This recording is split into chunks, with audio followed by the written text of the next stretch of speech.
Satu cerita datang dari Ibu Kurniasih yang waktu itu baru melahirkan anak pertamanya. Kejadiannya itu sekitar tahun 2014. Dan sebelum kita lebih jauh ke dalam cerita, seperti biasa gue pengen ngucapin banyak-banyak terima kasih buat kawan-kawan subscriber semuanya. Terima kasih buat kawan-kawan yang udah kasih support, udah kasih dukungan. Terima kasih juga buat kawan-kawan yang udah ngasih like, udah nge-share ke yang lainnya. Nggak lupa juga terima kasih banyak buat kawan-kawan yang udah ninggalin komentar. Juga kawan-kawan yang udah join jadi membershipnya Lapak Horor. Terima kasih banyak semuanya. Baik Mbak Kurniasih. Jadi waktu itu beliau baru melahirkan anak pertamanya tahun 2014. Dan Mbak Kurniasih itu punya seorang eyang putri, satu-satunya eyang yang masih hidup.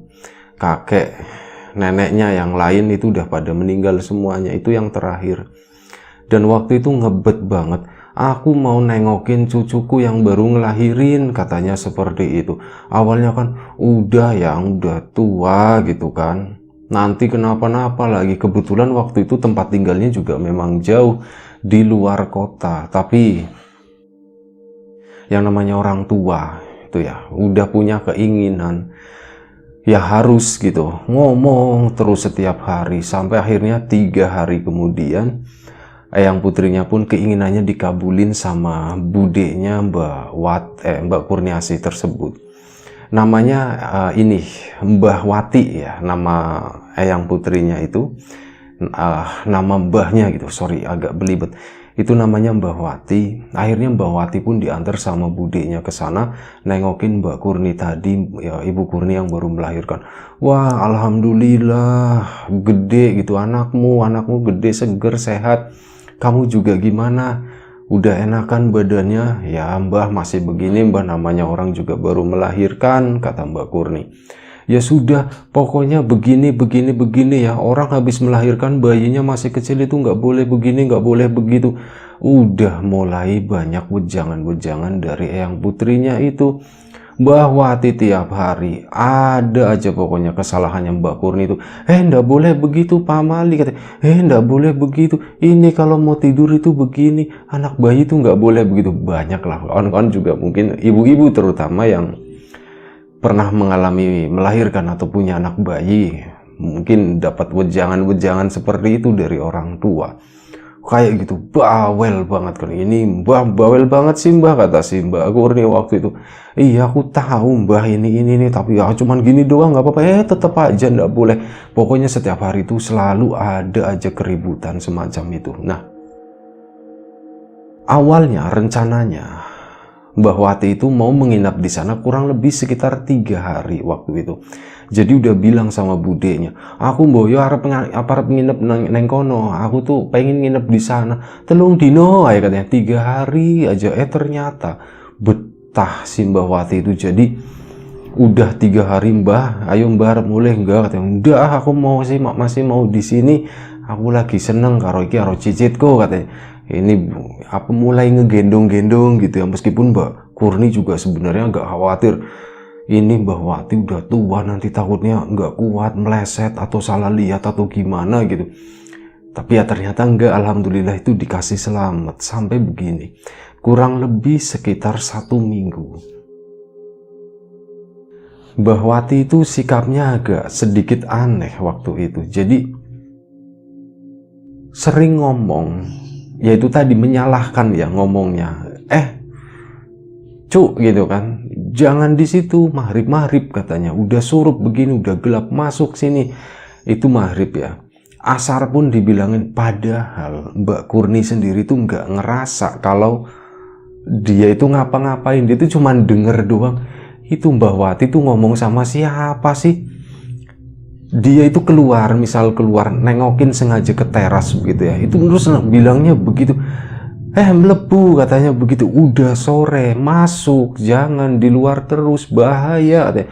Nanti di gondol wewe katanya, kata si Mbah Wati seperti itu. Masuk itu bayimu katanya. Kasihan nanti kena angin sore, kena angin malam. Mbak Kurni kan di dalam ngomong sama suaminya, Mas, itu kenapa sih si Mbah Mas? Nggak tahu. Mungkin ngelihat kamu yang lain kali, kata si suaminya. Ngeliat lain, udah jangan aku nakutin, jangan aku nakutin. Ya, namanya orang tua, kata si suaminya. Iya, ya paling Simba itu salah lihat gitu. Orang dikiranya aku atau gimana. Matanya Simba kan juga emang udah begitu. Udah nggak terlalu awas meskipun pendengarannya itu katanya masih bagus banget. Nah, sudah. Keanehan-keanehan seperti itu makin sering muncul. Nggak cuman di awalnya itu cuman di seputaran teras, di luaran. Sampai kurang lebih sekitar seminggu kemudian, seminggu lebih, sekitar 10 hari kemudian Mbah Wati itu masih kekeh, masih mau tinggal di sana. Ya Mbak Kurni nggak keberatan sama sekali, ya udah mulai terbiasa dengan ocehannya Mbah Wati. Itu sering awalnya ngomong-ngomong sendiri tuh kayak gitu, nyuruh sesuatu masuk yang sebenarnya itu tuh bukan Mbak Kurni gitu ya, entah yang dilihat itu apa. Jangan di luar, masuk sini, masuk sini, masuk sini, ayo sini, nah iya mlebu rene gitu.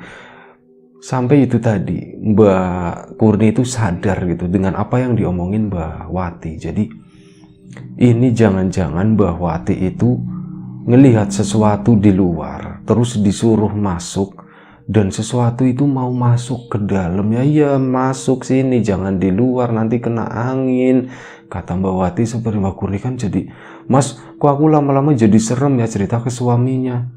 Mas aku kok lama-lama jadi serem ya, aku Mbak Wati tuh nyuruh masuk. Siapa itu sih Mas yang nggak kelihatan-kelihatan kayak gitu Mas? Jangan-jangan memang ada kali Mas di situ Mas. Terus kalau mereka pada masuk ke sini semua gimana Mas?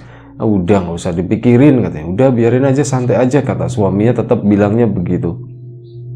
Sampai akhirnya begini, suatu malam, jadi waktu itu lagi ngumpul, ada Mbak Kurni, ada beberapa kerabat yang lain juga di situ, lagi pada ngumpul semuanya nih. Tiba-tiba termasuk Mbak Wati di ruang tengah itu ya, ada suaminya Mbak Kurni juga di situ. Ramean lah, ada mungkin sekitar 10 orang.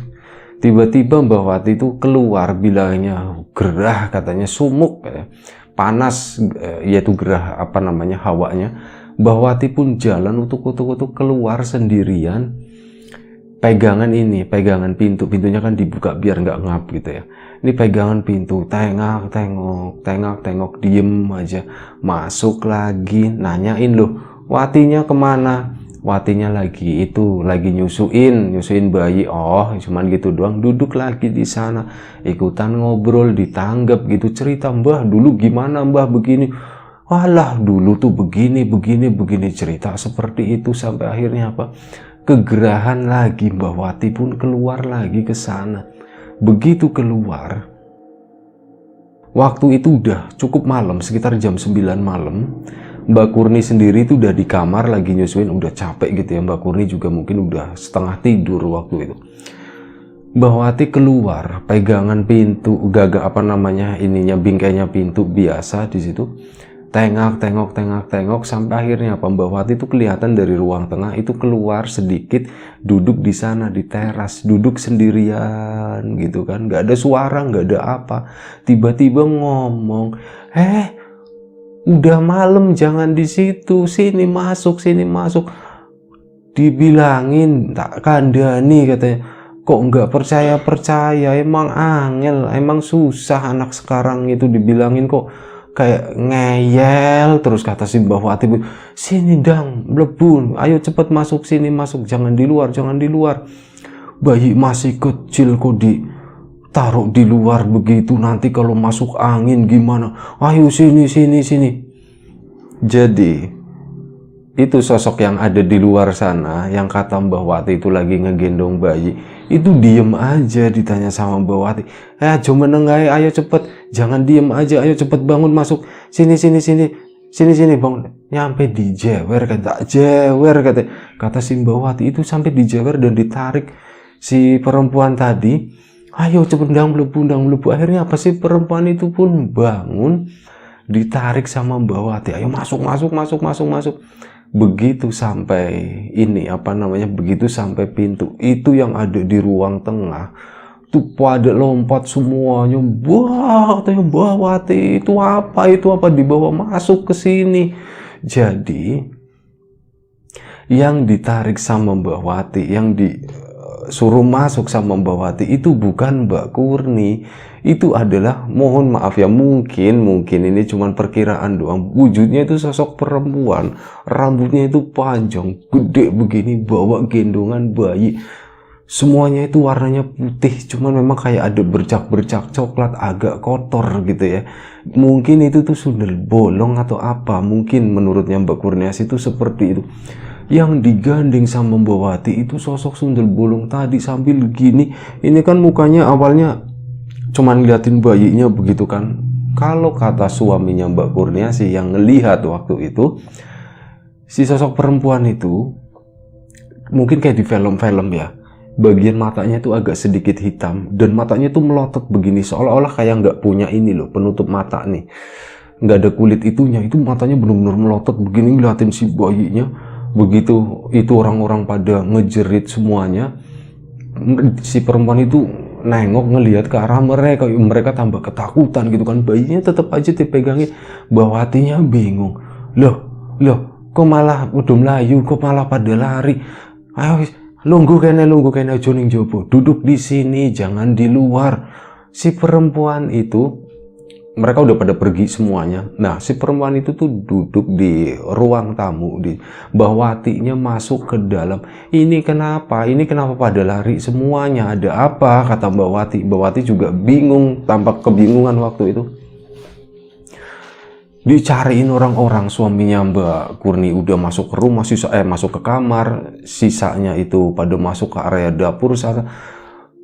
Ditanyain gak ada yang jawab, awalnya cuman longak-longok begini. Mbak sini. Mbak Kurniasih pun akhirnya bangun gitu kan. Ada apa sih mas, ada apa mas, kok rame-rame ribut-ribut begini, ini bayinya nanti bangun lagi, dede bayinya. Nda, nanti aja ceritanya, kata suaminya begitu. Itu mbak sini. Mbak Wati itu tampak di jalan begini pegangan gitu ya, pegangan tembok, termasuk itu tadi lewat di depan kamarnya Mbak Kurniasih.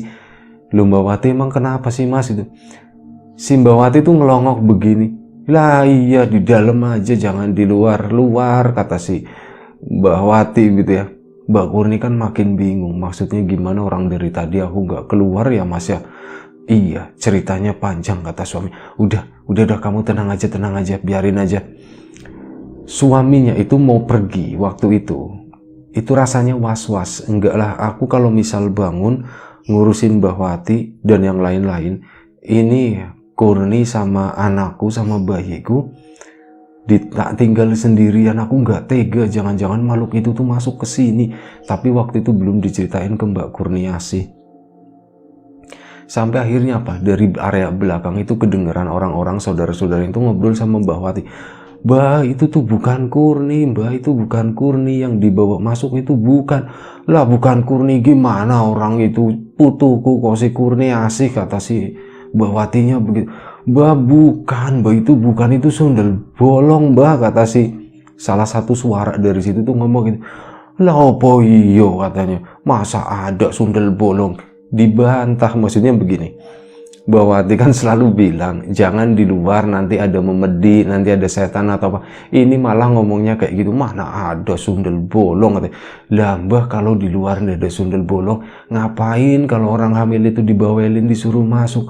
Oh iya ya, oh iya benar, enggak, tapi itu putuku, tapi itu cucuku, kau bukan orang lain, katanya begitu. Nggak ada sundel bolong begitu. Mbah, tadi yang disuruh masuk itu sundel bolong Mbah. Saat itu Mbak Kurniasih itu teriak, wah itu, mas, suaminya kan memang masih di kamar. Iya aku di sini. Keributan kedengeran. Nah ini orang-orang yang di belakang itu akhirnya pada ke depan semuanya sama Mbak Wati gitu. Mbak Wati kan pendengarannya itu masih kuat banget. Iku ono apa meneh, katanya, itu ada apa lagi. Mbak Wati putar badan balik menuju ke kamarnya si Mbak Kurniasih. Mbak gitu, ketakutan si Mbak Kurniasih. Kenapa? Mbak Wati masih dengan tenangnya, namanya orang tua juga jalannya kan nggak bisa cepet ya, masih meraba-raba pegangan gitu, duduk di sampingnya si Mbak Kurniasih tadi. Kenapa? Bayinya itu udah nangis, katanya. Mbak suaminya akhirnya yang cerita, mbak sundel bolongnya masuk, kata kuntilanaknya masuk, kata suami. Kuntilanak, di mana ada kuntilanak? Itu mbak di depan, di ruang tamu, kata si suaminya begitu. Di ruang tamu, katanya. Iya di ruang tamu. Lah, kan kamu juga tadi di ruang tamu. Wis angel mbak. Akhirnya apa? Suaminya tuh, dek kamu udah ada sih mbak, mas tak ke depan dulu gimana? Iya mas, silakan. Mbak Kurniasih pun akhirnya ngertiin gitu ya, meskipun masih takut, ditemenin sama Mbah Wati di situ. Suaminya bangun dari sana, itu ngumpulin yang ada suami-suami yang lain juga, masih kerabat. Sini ayo keluar. Mereka yang laki-laki pun akhirnya ke depan semuanya. Dan bener, si sosok sundel bolong itu tuh dia masih goyang-goyangin bayinya, dan posisinya itu masih ada di ruang tamu. Cuman udah nggak duduk lagi di sana, tapi di pojokan gitu. Jadi dari dalam menuju ke ruang tamu, ngelihat ke arah sofa, itu nggak kelihatan apa-apa. Udah nggak ada, udah pergi. Begitu ngelewatin tembok antara ruang tamu dan ruangan tengah, disitulah mereka balik lagi.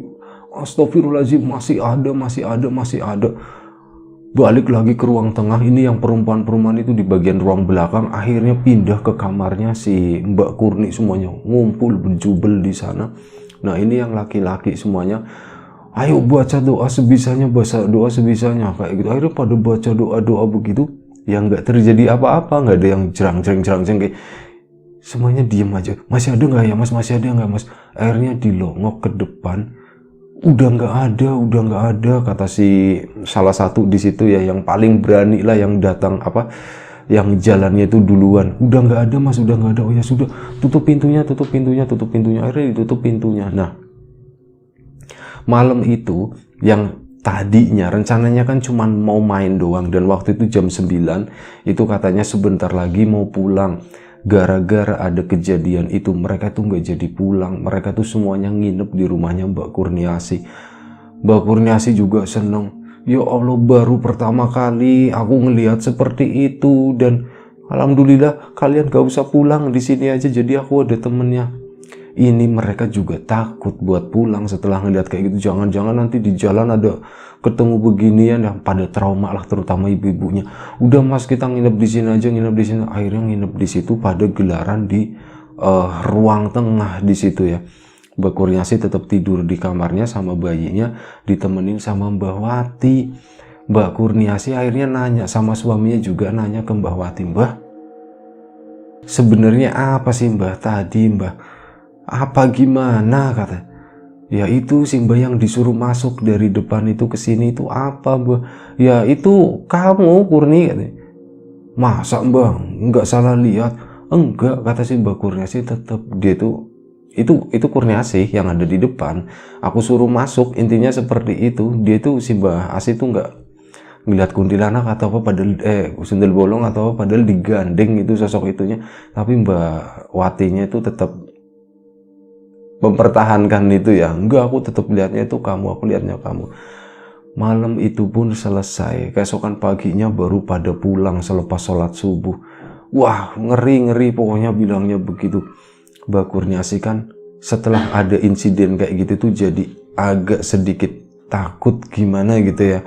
Mas, aku kok sekarang jadi takut gini ya mas ya. Udah tenang aja. Ada Mbah Wati. Mbah Wati nggak bisa diandelin gitu. Orang itu sundel bolong, masa dianggapnya aku. Nanti kalau disuruh masuk ke kamar ini gimana mas? Iya juga ya. Ya wis, sebentar wis. Biar nggak terlalu sepi, tak telepon adikku, katanya. Jadi adiknya suaminya Mbak Kurni akhirnya disuruh ke situ buat nemenin biar rame. Ya adiknya tuh nggak denger cerita apa-apa gitu. Masalah itu tetap dirahasiakan. Nanti kalau misal dikasih tahu kan, bisa malah takut gitu. Jadi udah dirahasiakan. Akhirnya adiknya pun menginap di sana. Nah malam keduanya Mbak Kurni itu udah agak sedikit tenang ya. Udah ada temennya di kamar itu rame, termasuk ada suaminya juga. Nah kali ini suaminya tuh ngajak beberapa temen buat begadang di rumahnya. Dia pun cerita, kemarin di sini loh mas, kenapa, ada apaan? ada sundel bolong bawa bayi, kata si itu. Lah masa sih mas, sumpah yang ngelihat itu banyak orang yang ada di dalam rumah itu ngelihat semuanya. Itu si mbahku, kata si Mbah Wati, mbah bojoku itu. Dia itu ngelihat, bukan ngelihat, malah dia yang nyuruh masuk katanya. Ya wis, nggak usah dipikirin mas, yang kayak gitu emang biasalah, namanya juga ya kita hidup di kampung seperti ini, apalagi ada orang baru melahirkan. Tapi ya serem juga kalau kayak gitu, kata si suaminya itu ya. Sampai akhirnya mereka itu ngobrol-ngobrol sampai kurang lebih sekitar jam 11 malam di teras rumah di sana ya. Mbak Kurniasi udah ada temennya, ya tenang juga. Sampai akhirnya apa? Tiba-tiba lagi ngobrol-ngobrol, bentar lagi tuh teman-temannya itu udah mau pada pulang. Tetangga deket, nggak terlalu jauh ya. Mbah Wati itu keluar, tuk, si pada melek katanya. Oh masih pada melek kan, di sini rame. Ya wis, jadi rame, tenang, nggak ada apa-apa. Si Mbah Wati tetap pegangan pintu begini tuh sambil lihat-lihat begini. Jo, anggap aja namanya Warjo, itu suaminya Mbak Kurniasi. Jo, itu tuh lihat, itu siapa itu yang bawa bayi? Itu sih Kurniasi bukan, katanya. Itu suruh masuk malam-malam begitu di bawah pohon bambu, katanya begitu, kata Mbak Wati. Kan refleks suaminya Mbak Kurniasi dan teman-temannya nengok gitu, yang ditunjukin sama si Mbak Wati tadi, langsung pada lompat semuanya, mereka berempat jebrak. Mbah, itu bukan Kurniasi, itu kuntilanak mbah, katanya begitu. Emang wujudnya itu katanya perempuan, bajunya putih, bajunya itu agak kotor, rambutnya panjang seperti itu, lagi berdiri, lagi ngegendong bayi di sana di depan rumah, di arah di deket pohon bambu di situ. Padok lari semuanya, mbah melebu. Enggak, itu si Kurniasinya suruh masuk dulu semua. Enggak mbah masuk. Akhirnya ditarik begini sama suaminya Mbak Kurni, ditutup pintunya jegrek. Mbak Watinya ini apa-apaan gitu kan. Akhirnya dibawa ke kamar.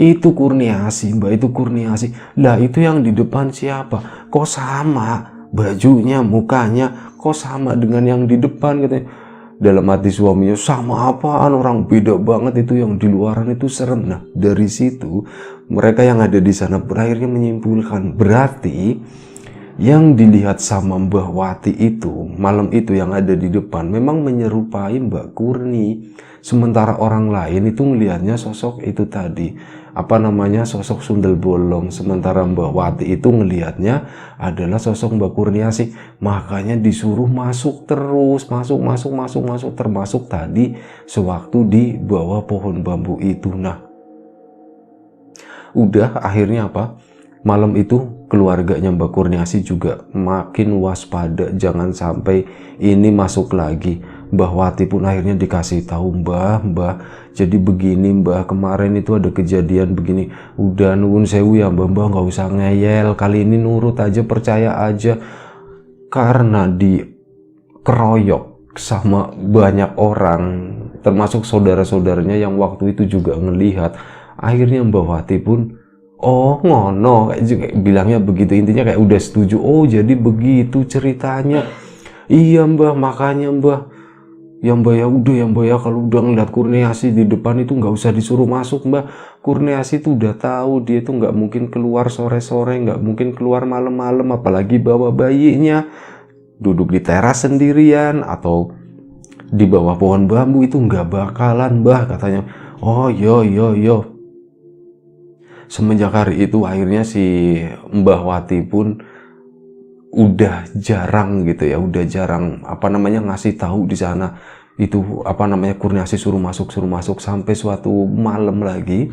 Jadi total tinggalnya Mbah Wati di situ tuh sampai 3 bulan akhirnya.